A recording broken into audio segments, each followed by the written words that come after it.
wants and desires don't play into it at all. That's how we do it in the online Overwatch tournaments, you know? Just give them what they want. And that means CP goats. I don't know if that means oh man, we just finished with this. We just had the most ridiculous pandemonium of all time on this very map with goats v goats.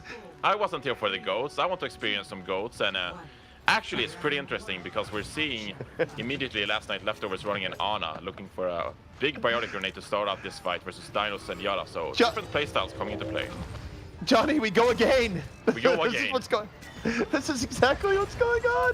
LNL moving on in. Of course, Dogman on the Ana. Nice bio-nade! Unbelievable. Goes on in. Gator says, yeah, I want a piece of that. Dives in right after, but they're not able to get pickoffs. The bio-nade, it's over, and you're going to see second win now start going back the other way. Or sorry, Toronto go back the other way. Yes, and this is where Toronto have the advantage. They have the Discord orb. They can afford to deal more damage over time to win this fight. But we're seeing last night leftovers getting that nano boost online. Gator needs to go aggressive here. Toronto now moving forward, and Gator gets aggressive just like you say. Dogman gives him the juice, and Gator dives on in. Doesn't even have to use the Earth Shatter. Yeah, so they're waiting for that timing, the nano boost. That is what is important when you're running this Ana. Meanwhile, Dino swapping over to the Ana, realizing that the Senora is not going to be granted time to apply the Discord orb and deal extra damage. So now it is going to be last night leftovers with an ultimate advantage.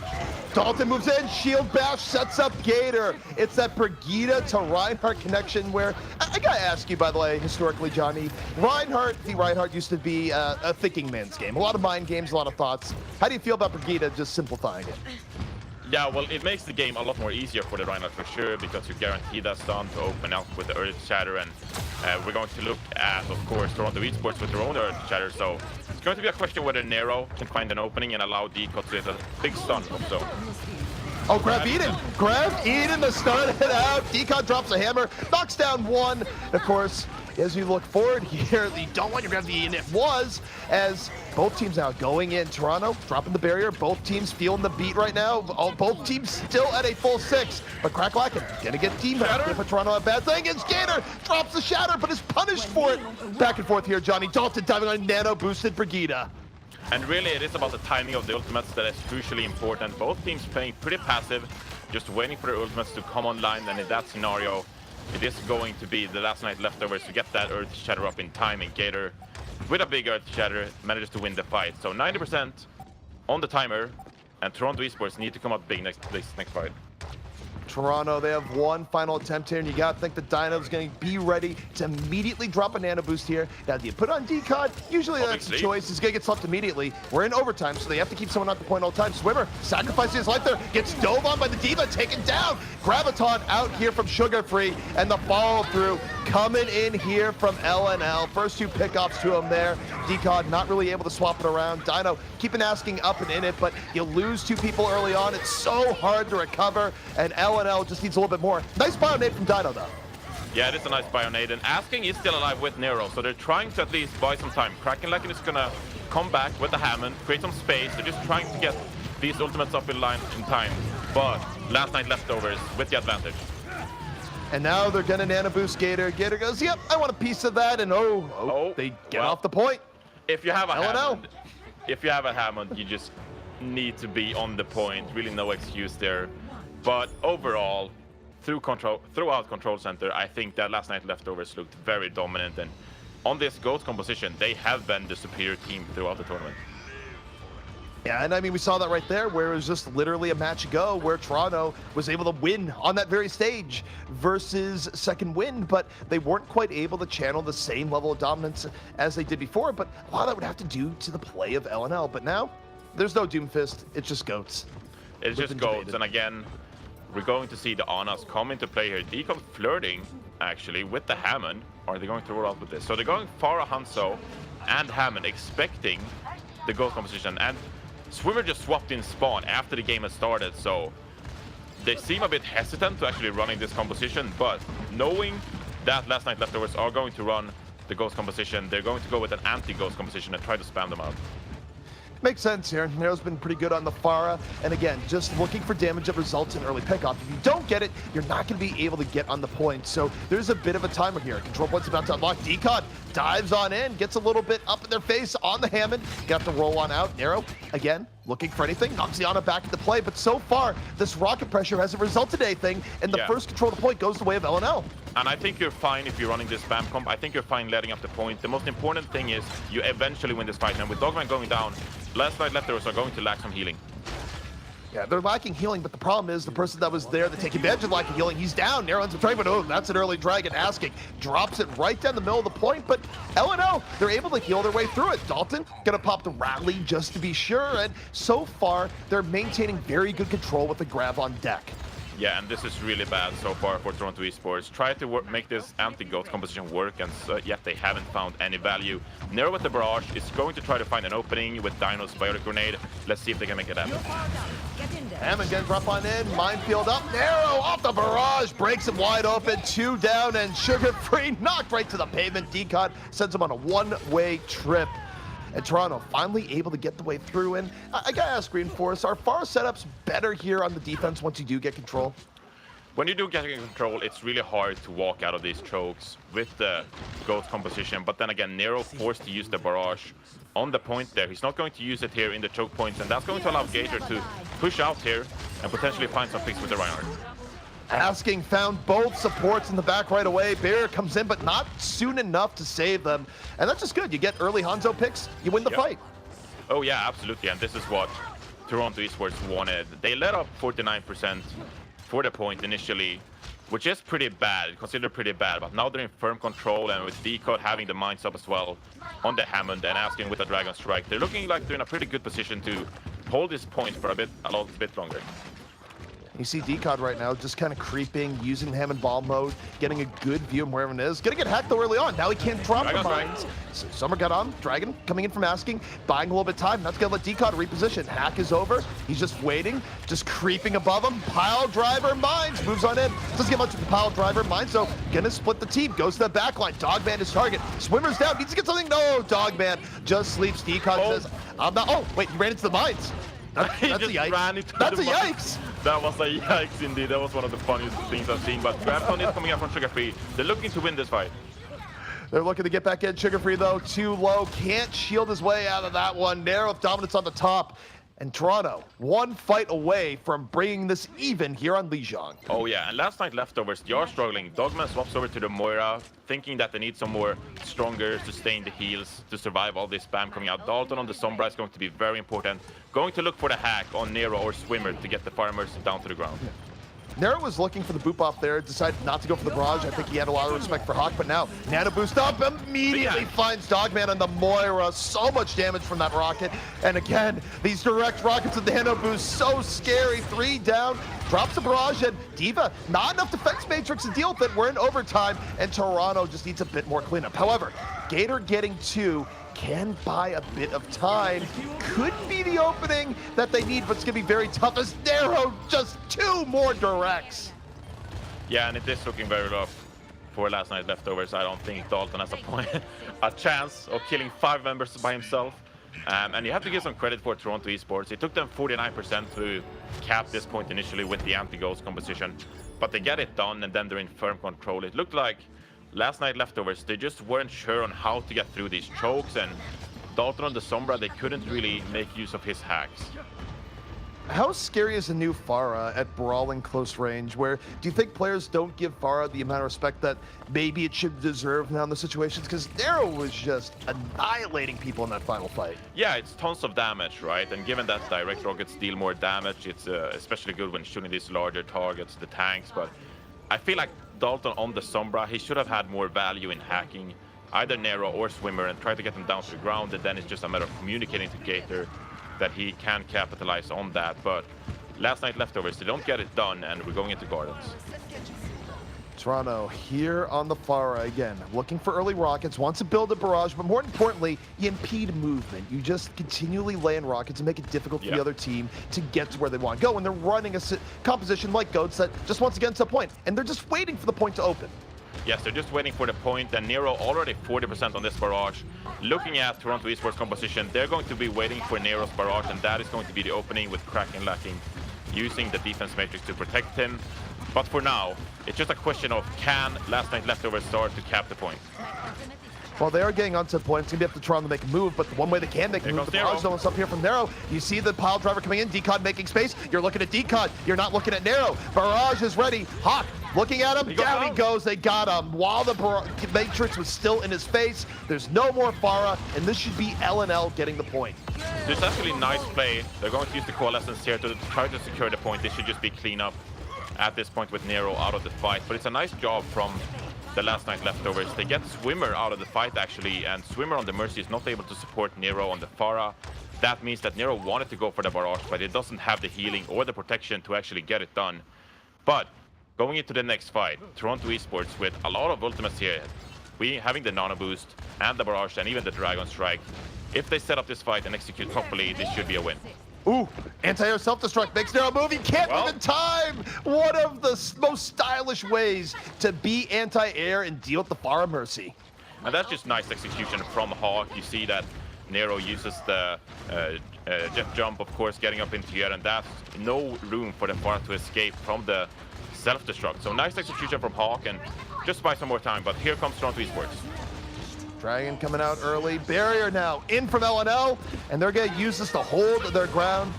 You got Hammond diving on in. A little bit of disruption, but they need more than a little bit. LNL just doesn't take much damage here. They're good in using their support ults. They maintain their ground. They go for a pickup here and there. Barrage comes in from Nero and just not going to get anything. Countered by a grab. Nero can't fly her way out of that one, but the damage to finish him off not going to be there. On a huge shadow coming in from Gator. Gets Swimmer actually. Can he clean this up though? He gets booped off. Gets booped off by Nero. Oh. And actually Toronto Esports are still in this fight. All right, this is taking a few weird twisted turns, but the one thing LNL can feel good about, they still have firm control, 76% to 0. Toronto yet to make anything happen. And do you go for a last chance desperation swap here? Oh yeah, Decod swaps over to the Reinhardt. They're just going goats, but they have no ultimate. It's just Kraken lacking, going to get the self-destruct in time. But looking at the side of Last Night Leftovers, they're going to have the ultimate advantage, and they should have the upper hand when it comes to this final fight. Can they secure a lead Giant Tower? Well, emergency goats coming in here. Self-destruct back, finds two. Goodbye, good night. That's a situation you're going to fight your way back from. And yeah, I mean, to your point, you're good goats, but you have nothing in the tank there. And oh, nice boot on Sugar Free. Doesn't matter. Ajax returns in favor of Nero. And it's going to be LNL picking up where they left off, taking map 1 away from Toronto Esports here. And I mean, Toronto, they're struggling, but likely not going to happen. They're struggling. This is just going to be feeding on the point. Not good for your Winston Lab stats. Being a former professional player, you want it to look good, of course. You don't want to die, because then Reddit comes after you. They're going to Nonable Swimmer. Here comes the Lucio. Boostio! The actual event, not the player. Gotta love it. Boostio. But yeah, that's what has me expected towards the end. Wait, who was the diva that got caught on Junkertown just running away from the fight because of stats? I'm trying to remember for what I'm having a brain fart. Hey, I don't wanna toss names around actually, and pretty poorly CP. So we're just going to look at Gators Reinhardt play instead. Just going to get Nano boosted and shred through this lineup. That's beautiful CP. That's great Reinhardt play. 10 out of 10 play of the game. When you just walk forward, you swing the hammer. Hey, at least it didn't charge, right? That would have ruined everything. Yeah, absolutely. Why would you charge in that situation? Doesn't make much sense at all. Okay, LNL setting the tone here, but of course, guys, this is a best of 7, and that also means we have some maps in the map pool that we haven't had before, where if you wanted to have a change up here, a change of pace, where we haven't seen an assault map all tournament long, we do have way more variety in assault maps for a best of 7. It is that's really the team is making a statement, you know. No assault maps throughout the entire tournament. That's they're literally. It's pretty interesting because that's how we in Rogue back in 2016 we just utilized the game mode or the tournament format to our advantage, where no teams wanted to pick assault, and then we became really good at assault maps and decided to pick assault maps, and you have an edge because you're practicing assault maps while no other team does. So going into the grand finals, I'm excited to see if there's any assault pocket picks, so to speak, when it comes to these maps. It would be I think they're actually forced into an assault map here if it goes the distance. So we will see one potentially by virtue of the teams not having a choice. But it is I totally agree with you that there is a competitive edge there that's being lost where you go to a tournament like this. You could bring them to assault. Yeah. You could make it your own. Literally, no one has done it here. And bear in mind, the only option up until the grand finals has been Temple of Anubis. Now, Hanamura and Volskaya are in play, but we do know what the next map is going to be, and it will not be Assault. It's going to be King's Row. And this is going to be pretty interesting as well, because if Toronto Esports continues playing anti-ghost compositions, we might see some Doomfist and Sombra come into play. That's really efficient on King's Row. And on the other hand, we've seen Last Night Leftovers be so dominant with the ghost composition throughout the tournament. And so going into King's Row, you would have some kind of home advantage playing the ghost comp, I feel like. But we'll see what Toronto Esports are bringing out to counter them. All right. Well, you know what? I love the fact, by the way, that Twitch chat always remembers. We don't even have to say it in broadcast. I'll respect your wishes, but Twitch chat definitely remembered who I was referring to. Hey, I remember now as well. Those momentary it's a yikes, that's all. Yeah. Yeah. Just like, you know what? I'm just gonna plan for the next season. Let's protect the stat line, boys. No interceptions here. But take a look here at defense coming out early, and it looks like it might be a Widow Junkrat defense out here from Toronto. And Asking's Widow, if anyone can make it work here, even with the new realities of the meta, it'd be Asking. Oh, definitely. His hit scan has been so on point throughout the tournament, and we saw in the last series him playing Soldier as well, making it work. A hero you're very excited about. CP, the new balance changes to Soldier, giving him more precision, and playing the Widowmaker, you certainly need precision, and that's what Asking has. Yeah, and the interesting part here too is that based on what we saw from their matchup yesterday, Dalton doesn't really seem like he's going to be very interested in going Widow v Widow versus Asking. Didn't work out well for him there. So as a Widow, when you know you don't have to worry about another Widow, that's just something that makes your play even that much more risk-free. Oh yeah, but we've seen some wraparounds on King's Row in the past, remembering that Gladiators game where Sherfor went Widow. So Asking, playing this Widowmaker on point A, defense here on King's Row, he still has to be aware. Whenever people die, is someone going to swap to the Widowmaker in spawn and be able to out-snipe it? But for now, it is going to be Last Night Leftovers trying to run this ghost composition. And given that Toronto Esports have set up on this tower ground, I think we need to see some kind of flank to come in from Last Night Leftovers. They need to avoid this Orisa shield somehow. Also, you got to deal with the Junkrat, where Junkrat and King's Row first. It's an old classic. It's glad we're in an online tournament in a world where we can see this again. Brings me back to the good old days where it was Tavik and Sherfor just repping the rat here. And we are going to see the wraparound here. Yep. Yes, this is exactly what you need. You're forcing Toronto Esports out of position with this Orisa and making it hard for them. But, of course, Last Night Leftovers, Dalton swapped to the Widowmaker, actually. And this is what we talked about. Asking could now be very vulnerable, but he's aware. Asking is aware that Dalton swapped to the Widowmaker. And you do have to be aware of the swap, so you never want to get caught by the surprise Widow situation. And yesterday, he was able to take the Widow duels pretty reliably, and he's going for it out. Doesn't care about the rest of the game, finds Dalton. Merciless goes, I can trust my team. I don't need to help him out. I'm just going to win the Widow v Widow. That's what's really at stake here. And actually very interesting, because Dalton doesn't have any healing in spawn. That means that Dino's turret deals tons of damage to Dalton and forces him to back off from the Widow duel, and Asking has positional advantage after that. So Last Night Leftovers struggling so far on King's Row, trying to take this point A. Well, the interesting part here too is that he's about to get Molten Core. We haven't really seen any of the new Molten Core here, where of course it's not the old setup. His old Molten Core, basically his E ability now. He gets to throw out globs of molten goodness, and he's about to get it here. 98%. We're about to see it. Ultimate up. Let's start spewing some lava that goes mostly in the hallway. Not actually shot at the other team. Gives his own team a little bit of a hot foot. Yeah, I guess you can call it a defensive Molten Core, where they just push Last Night Leftovers off the high ground. But looking at this fight, it's still up in the air. Dino goes down, gets resurrected by Swimmer though on this Valkyrie, but this fight is all over the place. Ajax tried to go offensive Lucio versus Asking there, and it went about as expected. He gets taken down in a fight that, frankly, has gone a bit off the rails here. With a bit of stagger for the offense. It is a bit of a stagger, but the tire comes in, kills Dalton. Wow, now Last Night Leftovers, they're really struggling on the offense here. This is really all over the place. Just this is where everything is broken down. You don't quite know what's going on. You gotta reset the point. Gator trying to move on forward. Narrow in the back on the Junkrat. And Shatter from Gator sets the tone. Decon gonna fall. And now, open and grab. They get another 2, and this is looking nice for LNL, finally. Finally, they get their ultimates up in time. It takes 3 minutes. So I don't know if you want to call it sugar-free grabs or Gator shatters, but they come online eventually, and with those ultimates, they're going to secure point A, but not without a struggle. And it's looking like a pretty good defense so far from Toronto Esports. They're going to stick to the Widowmaker. Nero swaps over to Brigitte, and this is actually a pretty rough composition for Toronto Esports because they don't really have the spam to defeat this Last Night Leftovers composition, and Last Night Leftovers are going to have the better brawl composition, better at running over Decon and Kraken Lacken. What do you think about running the Widow here on the point B, where a lot of times teams will swap up the Widow for this point, but I'll hold that thought. They're going to engage. Soundberry in from Ajax. They're diving on in. Meanwhile, asking the flanking Widow here, not really working out. They're down 2 immediately. And now I'll go back to that question. Is asking going to swap? He most definitely needs to swap, especially here on point B.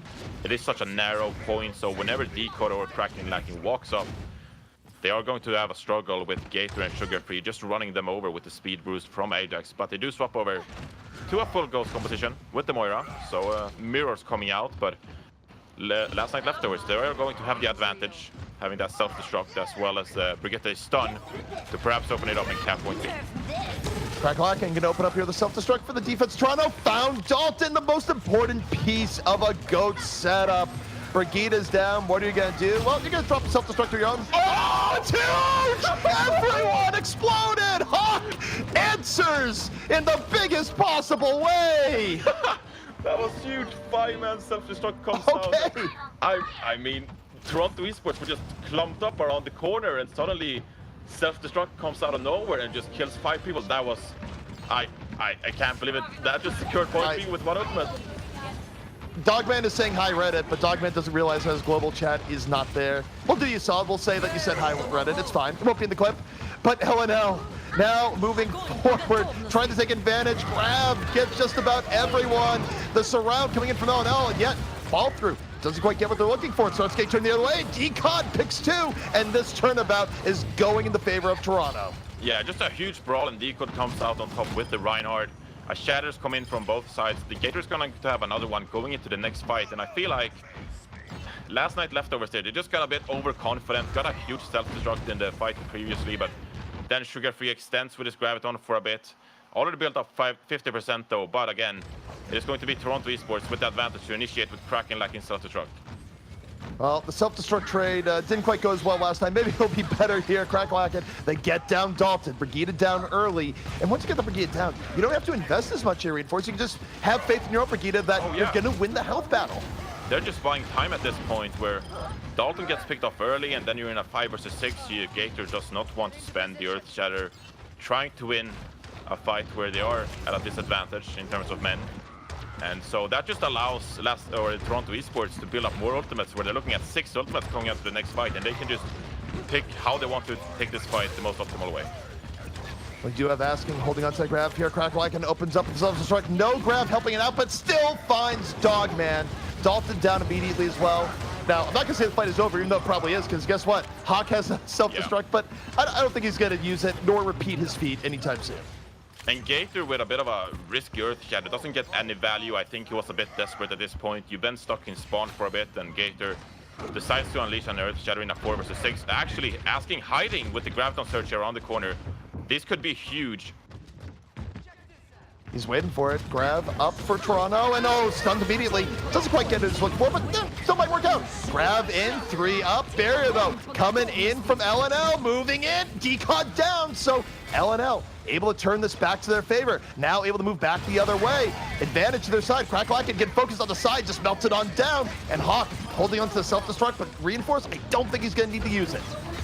No, and you saw the hesitation coming out there from asking, and I don't think his team was ready for him eventually dropping it when he started to back off. Actually, there's a bit of a fight on the payload. Dogman versus Dino. Flex support versus flex support. Who can win on the point? Dogman! That's the answer. It's Dogman versus Moira. But you have all these mini battles going on, but the defense now going to get reestablished in it. Shatter, bombed asking, blown up, and they get crack-a-lacking for good measure. It's not a Reddit clip, but it's what you need to get forward. You're doing your job. Oh, absolutely, and there's 14 seconds on the timer here. And we're looking at Toronto Esports with the Graviton Surge, the Self-Destruct, and the Earth Shatter coming online, as well as both support ultimates. So we're looking at Toronto Esports in position to actually stop LNL here before they cap it. Barrier out, supported by a grab. Toronto would love to get the hold right here. Everyone's stuck in it. Then Decod with the follow-through. Fire Strike, swings a hammer, picks up 2. Toronto continuing to dominate here, and they will be stopping LNL before the apex of Kings Row. And now they have a great victory condition going forward. Absolutely, and I want to give so much credit for Dino there actually, because he did stall the payload, as I mentioned, for roughly 10 to 15 seconds, and that just gives 10-15 seconds for LNL to start building ultimates, and going into the last fight, they have 5 ultimates online, so Dino's stalling for just that short amount of time and no one helping Dogman on the payload. That's going to make the biggest difference, and actually stopping Last Night Leftovers here on point C before they get the cap, that gives a very solid win condition here for Toronto Esports. You know, it's been interesting to see the just really good plays from supports and stalling, where, of course, you think back to the last series, you had the ridiculous ninja take from Swimmer, where we're looking at a huge fight, and me and Joe's like, wait, what has happened? It's like, oh, you know, Swimmer, Stealth Submarine, got to the back. Some of the delays that can come in at points. Well, that won them the game, right? Yeah, pretty much. And, we're asking for a pause. So, we'll have a bit of a reprieve here. And, yeah, I mean, again, I think that the best part about this meta so far that we've been seeing is that Overwatch, historically, is a game where if you talk about putting a spotlight on the players, you will often put a spotlight on the DPS because they are the flashiest that you will see. But the meta that we have right now is one where supports can get their name out there with really cool plays, and that's so helpful not only for the viewing experience, but also just for building teams. It makes the player selection process a whole lot easier. Look, man, we're playing ghost compositions. There's only tanks and supports. You can't really observe the DPS players. So I feel like that's a pretty good meta to start appreciating the tanks and the supports, because there's no DPS units in the game. So we're forcing Twitch chat to adapt to our way of observing the game. Obviously, as you say, the supports and the tanks have huge impact into the game. And a lot of players, actually, they start complaining to their main tank when not enough space is created. Now, I never had that problem in my playing career because I always created tons of space, but also if you overextend, that could be pretty punishing. So it goes both ways, and tanks and supports with fairly good impact in these ghost compositions, CP. No doubt about it. And actually, you think back to Overwatch history, right, where teams did quite well, is that I think even as DPS has been super flashy, right, is that some of the greatest teams ever were basically made by tank and support gameplay, where we're gonna go down like memory lane here, but think about the original IDD QD core before they became envious. They actually swapped out a whole bunch of DPS players over time, but the thing that stayed was their tank and support core, which was just remarkably solid for the time. And it's kind of one of those things that pro players know just how important the tanks and supports are, but at times, the general public and even the casters to a degree were just like, this guy's clicking heads. And yeah, that's important, but there's more to the game. Oh, yeah. And back in those days as well, when we started out playing Overwatch, for sure, it came down to who was the smarter team and who had the best drafts, because it was so new at the time. So we're going to head into game. But of course, tanks and supports, equally important, even in this day and age, and who can outsmart their opponent. That's a big question, really, to create that space for your DPS players. And talking about DPS players, CP, for once, we're actually seeing some DPS characters on the field. We are seeing some DPS characters on the field. Sugar Freeze, Junkrat, of course, has been absolutely fantastic all throughout the tournament. But now we get to the part where I do think it's a little bit interesting. You have Dalton coming out here on the defensive Widowmaker, and as a team, if you're in a situation where you know your Widow has usually been getting dominated by the other Widow, do you still run a Widow because of all the other aspects of the strategy, or what goes through your head on that? Well, each to their own. A lot more players, or a lot of Widowmaker players, they are dependent on their emotions and their flow in the game. Time was certainly one of those guys, and then you have players who can just step up regardless and are a lot more consistent. So it comes down to a lot of different styles, and Dalton, he is going to have to step up on the Widowmaker here, get something done for the defensive side. Ooh. And he does just that. He found Swimmer. turns the corner to the window, sees a Lucio, goes, oh, this is free, gonna take it. 2 early pickoffs here from L&L, and that just gives them a nice edge of momentum here. Oh, absolutely. And Toronto Esports, they have a very versatile composition here. Nero might combine with Decode, the Genji and the Winston to try to execute this backline of Dogman and Ajax. And meanwhile, Asking just going to spam down this Orisa shield and try to make anyone vulnerable on the side of L&L. But Decode applying point pressure, and Nero actually gets Dogman. Yeah, Nero was able to find some space, got on Dogman early, sets up Toronto with the nice 6. Well, it's not 6 out of 5 anymore. Rez is going to come in. They weren't able to dive in and deny the Rez. And Dalton just punishes Decod, was chunking him as the Widowmaker, and now finds Asking. Dalton on the revamp here. And don't forget, Dalton is actually on the Toronto Esports roster, so this has to be a little sweet for him. This has to be a little sweet for him indeed. And I think we're looking at this Toronto Esports lineup struggling a bit. They're trying to execute a perfect dive here, and grabbing Dogman is going to give it for Nero, but he gets resurrected, and Ajax actually dies to Asking, so they don't have the resurrection up, and this dive could be ever so more important for the offense. Ooh. Dalton takes an arrow right to the gut there. Not down yet, but one more arrow would do it. Looking for Swimmer, couldn't connect, could have gotten rid of it. Meanwhile, Asking on the Dragon, so much space being created on the other side. And that's going to be enough for Toronto to get this payload moving. And he just did it himself, right? Asking just in a position where he can spam down the defense, and with the Orisa shield down, he's just going to have a field day and finds pick after pick, utilizing that Dragon Strike as well. Great job on this Huntsman. Decode is going to swap over to this Reinhardt. Nero with the Dragon Blade though. It's going to be a question of how can they set up Nero on this Genji without the Winston to get some work done with this Dragon Blade. And we'll see how Nero decides to go in here. And this could be one of those cases where if you feel you have an edge, if you feel like Dogman doesn't have Transcendence yet, do you want to take that gamble? Do you just want to go with the Dragon Blade? Nero might want to do that, but the problem is his window's so short. But Dogman doesn't have Transcendence yet. He's 99, gets it too late. Now, it wouldn't be the greatest idea. Oh, he's used it. They even up. That's why he's going to use it mid-fight, and it makes it work. That's how quick the tide of battle can change. Dogman, though, that was great patience reinforced. He waited until the Transcendence made sense, and as soon as the fight turned to winnable, he went for it. Yeah, he was very patient with the Transcendence there, and I think actually they were a bit confused because Dino had the Nano Boost up, but wasn't in range to apply it to Nero on the Dragon Blade, so we just saw a Dragon Blade come out without the Nano Boost, and as such, we're going to see Toronto Esports not winning that fight. So they're going to rely more on Decode here with the Nano Boost instead. Yeah. Well, you see the charge coming in. Grab Eden, Sugar Free donates the grab, but L&L still in hot pursuit. But the Dragon on the other side, Asking takes down Sugar Free, and that grab eat so impactful there. Absolutely, but still, you got to give some credit to Asking here. He just keeps hitting headshots with this Hanzo. And really, when you want to swap to a Ghost composition on the offense here, they decide to stay on the Mercy and the Hanzo, and Asking, he hits the shots he has to, just giving time and space for Decode on this Reinhardt to build an Earth Shatter, and that's going to be so important going into this final fight on point B. Decode Shatter up. Nero moving forward, looking to step up the shield bash. Oh, he gets stunned and taken down. They telegraphed it, and Gator there with the punish. L&L read the situation well. They take the fight super swiftly.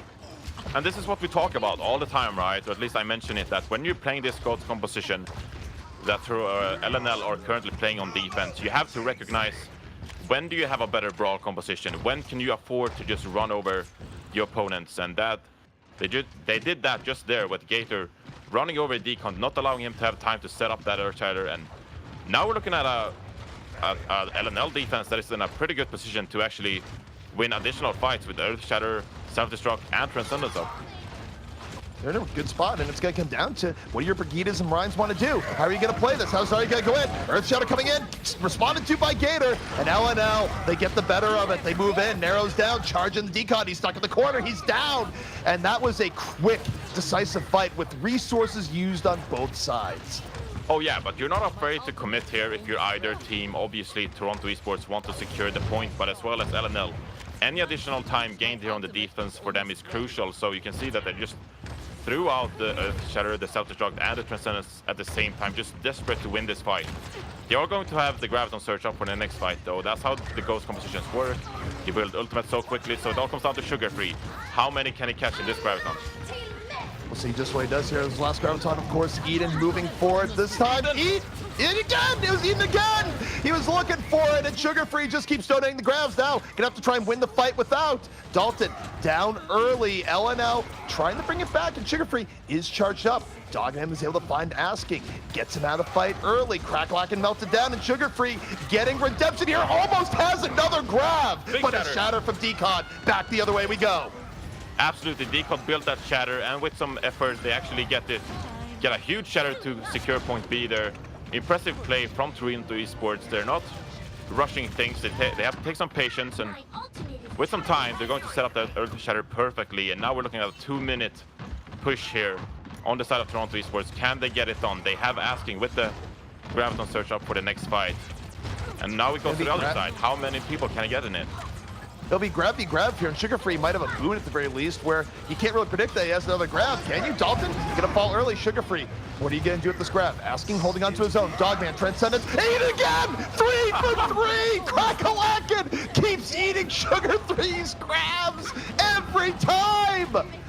And I don't think, do they have time to get out here and actually contest a final time on the side of LNL? It's gonna be rough. It's going to be very close. Ajax spawns first though on the Lucio, so he will have that speed boost applied. Decod is going to hold the choke, trying to prevent enemy members from coming out. Oh, the Dalton on the payload with Tracer. Oh, Nano boosted Decod, so much damage, Sugar Free. Now onto the May. I guess, you know, your grabs can't be eaten if you don't have grabs, but he's just dispatched there because, well, his team can't get out in time. Toronto gonna even up the series 1-1. And that was impressive from both teams, really. But, I mean, pretty much all of the graviton surges were eaten that round. That was pretty ridiculous from both teams. And, you know, we talk about big ultimates and whatnot, but eating an ultimate is equally impressive. Hawk with a 5-man self-destruct. So, credit to the Divas here for actually acknowledging when the opponent Saurias have that graviton surge up and making the big plays that made all the difference for both teams, really. Well, what I would say is you think about what goes on in a team's head when a grab is eaten, right? Where you're obviously going to make the call that you're going for the grab early. You're going, team, I'm going for the grab. Everyone starts overextending because of that. They want to be ready to actually react to the grab. There's no bigger debate than the grab getting eaten, where everyone now has put themselves in what is an objectively bad spot for a situation where there's no grab. And that happened 3 times, which, you know, it's always a 50-50 equation, right? It was half Sugar Free, misjudging to a degree, but also half on Crackalacken, reading Sugar Free and getting 3 grab eats in a row. That's insane. Yeah, and especially when you plan out a fight, you're taking that graviton surge into account. But if it gets eaten, you need a backup plan, and a lot of these teams, even in Overwatch League, you don't really plan ahead that much. So usually a Reinhardt, perhaps sitting on an Earth Shatter, can be that backup plan for you. But if your graviton surge gets eaten, that's just ruins your momentum going into a fight. And we saw that a lot of these fights, they were pretty brawly because the teams just didn't have time to set up a plan without the graviton surges. Yep, and now we're going to Dorado, where again, let's just remind everyone the map pool here. We will be going to Assault if these teams keep trading off maps. They've avoided Assault all tournament long, and they've done so here again. But at some point, Temple Anubis, Hanamura, Volskaya, gonna have to pick one of the 3.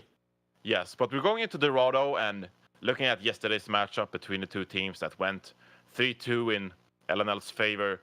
LNL actually got away with the victory on Dorado as well, so their map pick here as well. And you have to consider them favorites going into Dorado based on yesterday's victory over Toronto on this map.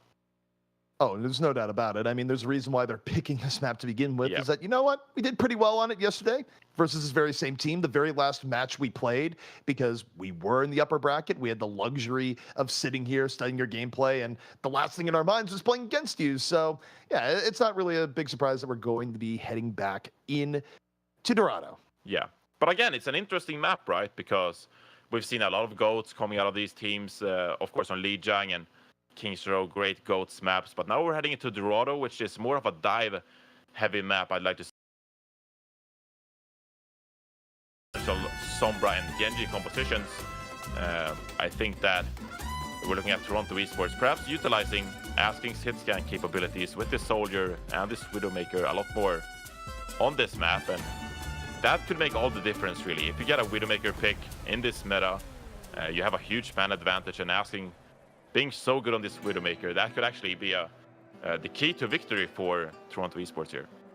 Well, particularly when, again, I'm not going to entirely say that Dalton has reversed the course here, but you think about the Widow v Widow gameplay, certainly Asking has been quite good at it, so deciding to put him here on the Widow, seeing what we can do, it is an avenue for Toronto that could be quite good for them. And you take a look at the LNL side, LNL says, you know what, we don't even want to play that game. We're going to put Dalton on the Sombra that he's been very good at. We don't want to do Widow v Widow, but there is always that worry that you can't always put good pressure on Asking. So there is a world where this is almost Asking's game, depending on how well he does. However, you got to think LNL is going to be doing everything they can do to pressure him and make that as uncomfortable as possible.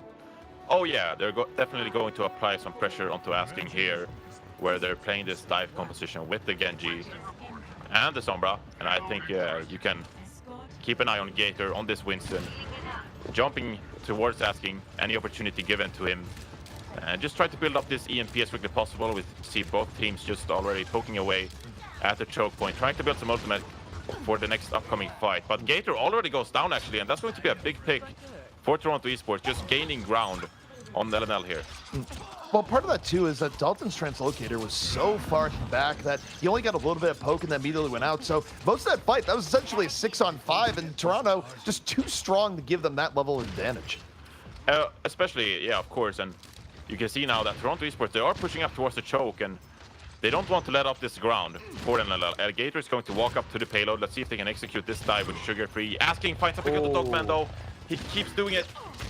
Yeah, the early pickup from Asking is put Toronto in such a good spot here. They have the Dragon Blade in reserve, and they get to... Oh, Asking got Sugar Free. Sugar Free went for the dive, ends up tripping over a Widow Mine. Suddenly, it's a 6-on-4, and this is where you're rich. You're so rich that you don't even have to use the blade. You go, we're going to save this cash. We're not going to put it back into the economy. We're going to hold everything here and continue to get absurdly ahead of the game. And this is what we talked about, right? Asking on this Widowmaker, making all the difference, finds the pick, and you don't have to use that Nano Blade. So we're going to point B, and this is a stacked Toronto Esports lineup now. They're going to have almost 4 ultimates up for the next fight. They're going to prioritize this Nano Blade, and we need to keep an eye out for Gator here, though. Asking again, the pick. I don't get it. God. Sugar Free got down, and Sugar Free's the one trying to counter. Dalton goes down.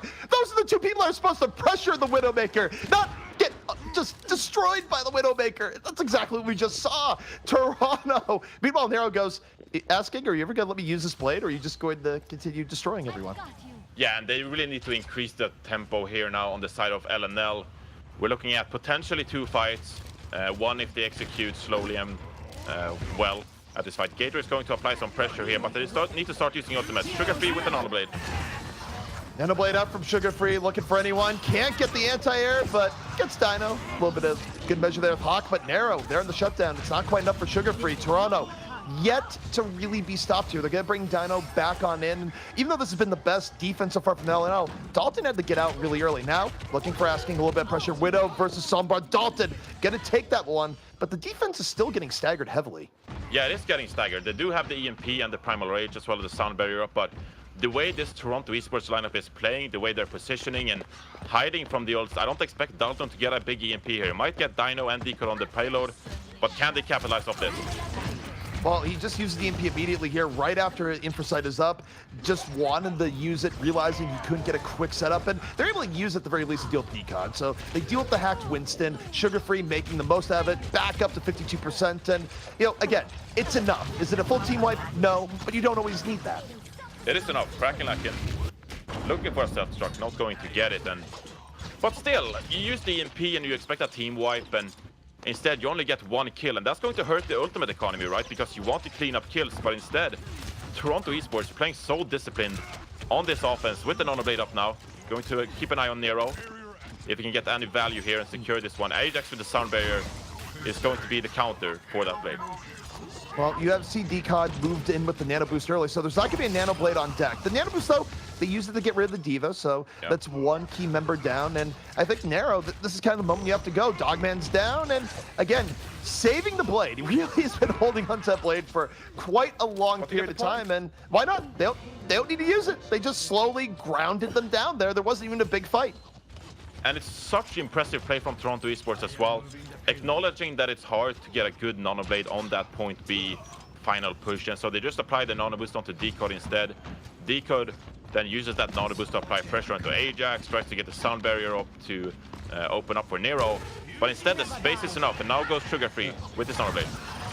Sugar Free diving on in, immediately dispatches Dino. Looking for more, gets a little bit more. It's an easy dive from LNL, but you know, the thing is that, okay, you're supposed to win a fight like that. The offense, all they ended up burning there was the Valkyrie, and you take a look at the next fight, they died pretty close to their spawn. It's not the worst for the attack.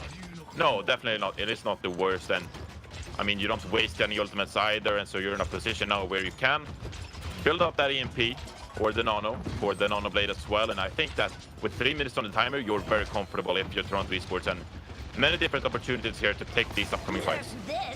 Let me open up the self-destructs. Hawk goes, I wish I still had my mech. Nero just slices him down in the moment, looking for the Winston, and it's only gonna be a 1-kill Dragon Blade here, so it's not the highest impact. In fact, you didn't really need the blade to even get on the baby D.Va, but Toronto, man advantage. They don't have to worry about the D.Va for a little bit. Moving forward, a little bit of extra damage coming in from Nero, and again, they're taking it slow. EMP though, going from Dalton to defense. They use it to get decaught, and they start turning back the other way. Yeah, so just when we talked about discipline and patience, and of course, Nero pulls out the Dragon Blade in a fight where he doesn't really have to use it. He only gets 1 kill, and we can't really call that an effective Dragon Blade per se. So suddenly we're seeing that Toronto Esports are starting to struggle on this 3rd point offense, asking with the EMP and Deacon with the Primal Rage. I wonder if they're going to actually commit to this push, or if they're going to try to build up these support ultimates and perhaps draw some out from the LNL side of things. I think Toronto does try and win most fights outright, regardless of what makes sense or not, and they're going to open up the EMP. They go directly into Brigida, they get Sugar Free immediately, just absolutely nothing Sugar Free could do there. Off the EMP, the Russian from Toronto, and 6 on 5. Now, looking for Gator. Gator couldn't go anywhere either. It's an easy 2 pickoffs, and this is the momentum you want as you go to the final point in Toronto. Oh yeah, and remember, Nero swapped to the Brigitte, so they're going to have a lot of sustain in the front line. Deacon and Kraken Lacking can hold these chokes, but Dalton comes in on the Sombra. Can they set up this dive on the side of LNL? Well, we'll see just how they do. Dalton has to back out early. Nowhere close to the EMP. Still going to need at least 1 more round of harass. LNL, they have bought a little bit of room. They see the Bionade from dogging into the back, and now they're looking for Dino. Dalton says, I want to get in on that, but gets spooked back, gets nothing off the translocate, still about 15% away. Now, gonna get close to the EMP, but while he's getting close, he's lost Gator, asking falls 5 on 5. Dalton working his way back around, finds Crackalacken. No, Crackalacken takes him down. Not gonna be able to EMP. The offense moving forward. Crackalacken self-destruct. A little bit of room on the point. Not gonna get much of anything, but the momentum in for the offense. They're staggering the defense, and the defense is in a world of hurt. Yes, and Dino has the Transcendence. You're just going to be able to sustain on the point. It's not even going to matter. LNL doesn't get back to the payload and contest it in time, and it's going to be Toronto Esports capping out Dorado, and generally looking at Dorado in the past, capping out with 46 seconds on the timer left. That's a good offense and a real opportunity to win this map based on Asking's Widowmaker picks initially and then a good executed dive. Well, to be clear, too, for Dorado, you look at what teams do on it historically, right?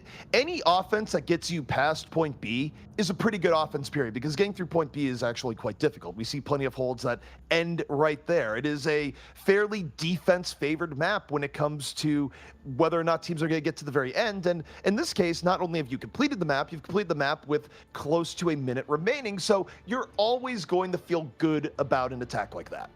Oh, absolutely. You know, we talk about the defense on this map, and the high ground is so crucial. When using this defense, allows you to set up dives and execute a lot easier with positional advantage, and also the sight lines available for any potential Widowmakers. Already on the defense here, Asking is flirting with the idea of a Widowmaker, not opting to go with the Genji Sombra dive. So it's going to be interesting. He is heading out of spawn, actually. So yeah. What are you going to do? He's taunting he's feeling it. No, he's not feeling it. Not anymore. But wait, this is actually, he's barely gonna get there in time as the McCree.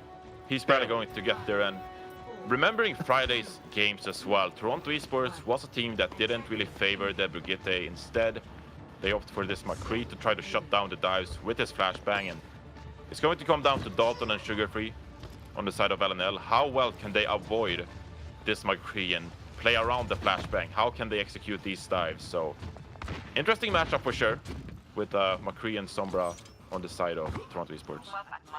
Well, I do want to just make one very silent observation. It's 2018, and there is no Brigida in play right now. I don't know how long that's going to last, but this is a Brigida-free game. Early dive coming in, asking under pressure, gets hit by the real Bond-Aid, and they have to res him immediately, so they deal with the threat, but can they deal with him again? He had that extra life, a little bit of Konami code going in there now. Going back the other way, plenty of damage coming in. Toronto able to recover after the early pickoff. Flashbang, not going to be used for much at all. Sugarfree diving in, and this back and forth is there. Gator falls, and Toronto now can push back the other way. And they even nice commit the EMP there for good measure, I assume. Allows them to clean up some kills and build some more ultimates here on the side of the defense, but still, that's what you can't do if you're on the side of LNL there. You give Asking some time to start hitting shots and start shutting down this defense, and Gator and Sugarfree as such are going to go down to the Peacekeeper. But now we're looking at a fight where, if you're LNL, you have a lot of ultimates coming up for your war chest, as you call it, CP. How do you stop the EMP Nano Blade here? What Well, you is have there to a be response? aggressive. You have to make a play, and I'm looking for Asking on the McCree. Can he shut down someone before the fight begins? So you have to get a pick off before they start pressing Q, is basically the victory condition here. Chickfree does get chunked early on. Dogman's down. There's not going to be a nano boost. Didn't get a chance to build it up, and it's exactly what you said. They got aggressive here. They got pickoffs on the both supports, and even though that storm might be coming, the storm isn't on the way yet. And this is going to keep happening as well, coming into the next fights. We're going to see that this defensive Toronto Esports lineup, they're just going to keep going on the offense. Next fight, I'm going to predict that they're going to use the nano boost on Decod, just to give him some more ability to create some room and go aggressive, buy lonesome, and just disrupt this offensive LNL duo. We're going to see them push through the choke here, and well, Decod, this is your time. We'll see just where Dogman's gonna look to here. He puts on Sugarfree. They want to go to the Genji, and he gets hacked! What a hack coming in! Oh man, it delays it, but is it gonna be enough? Stunned, and it's Nano McCree, Electric Cowboy, making his appearance. Sugarfree completely shut down for all the resources on him, and oh, Ajax, that takes gumption, tries the res in Asking space, and gets a bullet to the head for good measure. And they can recontest here as well, because Decod on the payload, using the Primal Rage to just buy enough time and space for Asking to clean up in the back line. And they're going to resurrect Asking here after he got killed. And this is a good defense now. 1 minute remaining with not a lot of ults on the offensive LNL side. Dalton with EMP, but that EMP might not do that much when you're facing Asking on the McCree with a high noon up. Yeah, I mean, they're going to need this EMP to be great from Dalton with an equal fall through. Deadeye up. Dalton gonna go forward, says, I don't care about the time. EMP. It's EMP time. Takes away McCree's watch. Both Winston's though down in the fight. Offense struggling to get anything done. Sugarfree now in the tracer. Looking to swimmer in the back. Gator res back up. Hawks self-destruct does hit Pager. LNL with some momentum, but there's EMP. This time out on the other end. Asking. This is where McCree's love to clean up. He's picked up 2 here so far. Looking for more. Gator under fire, and Asking is on a rampage. And that's just going to be at 10 seconds remaining, and no one really to contest. It is going to be Dalton flanking on the Sombra, but he's not going to be able to win this offense for them. Just standing around on the payload. But again, that's what we talked about. Okay, nano boosted Hammond coming in from Gator. What is going on? Well, you know what? This is stall. This is the purest form of stall. Oh. You put on a really tanky hamster, but they've gotten 5 back at the point. It's not over yet. Decon's down. This is winnable for LNL. Just when you think it's over, it might not be over yet. Sugarfree going for the tracer. Doesn't get the pick off, but certainly pressuring. Gator still making this work. Oh my. Swimmer went for the res and got punished. And Sugarfree, sweet redemption on the tracer here. I can't believe it. They're actually going to win it. Oh, that was... okay, Wait. Decon's buying time. I don't know if it's going to be enough. He's kind of a man alone here, but... Payload. No, it's going to go down. No, not quite. I mean, this is not the Overwatch League CP. This is an online cast, so I'm going to say that was a bit of a throw. You're in overtime and you just clean up, and it's just Dalton on the Sombra alone contesting the payload. I mean, That was ridiculous. Not a lot of time in the bank for this offense of LNL, of course, and they're playing with Hammond, but still, I mean, Toronto Esports, they gotta feel bad about that.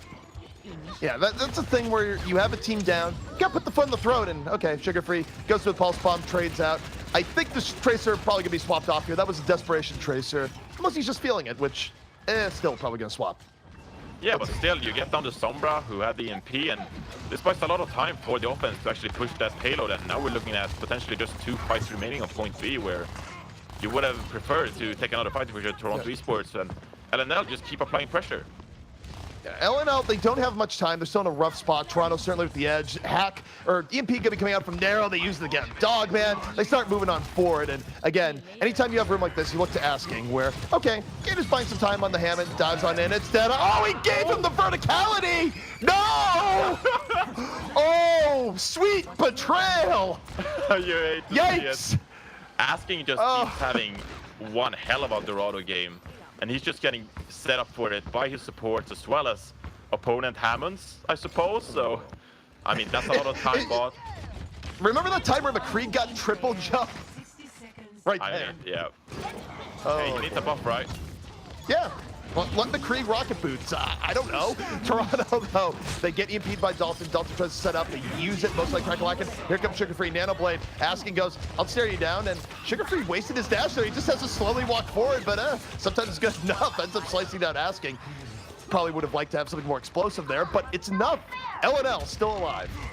It is enough, but we're going to see a recontest coming out on the side of Toronto Esports. And a lot to work with here with a Deadeye on 90%, as well as the Primal Rage, Self-Destruct, and the Nano-Boost coming into play. So a lot of opportunity to create space and disrupt this LNL offense. Let's see who wins. All right, Self-Destruct, Sound Barrier, both gonna trade out there. LNL, 2 early pickoffs. Sugar Free looking for more on the point here. Not even dash reset, just solid shuriken damage. LNL working with advantage set up by Gator. And LNL, again, this is the first step they need to take, but it does look like they're getting into point C here. And they shouldn't be happening, CP. Remember, they shouldn't have been able to cap point A, but now we're on point C with, 1 minute 30 on the timer and a real chance at actually capping out Dorado. They're going to have a lot of ultimates going into the next fight as well. Primal Rage, EMP, and Nano-Boost all going to be online for them. And if they just keep taking initiative and playing aggressive and just disrupting this slow composition of Toronto Esports, they have a good chance of actually completing Dorado here. It's a really good chance to see Dalton now setting up for the EMP, 96%, waiting for the situation to develop. Narrow takes initiative, drops EMP in the back, but just gets destroyed in the back. The follow through, not there for Toronto's defense at all, and Toronto might be letting this one start to slip away from them. LNL playing way more coordinated, Sugar Free, slapped! Slapped! Oh, what a sleep dart coming in from Dino. He ends up falling, but what a parting gift.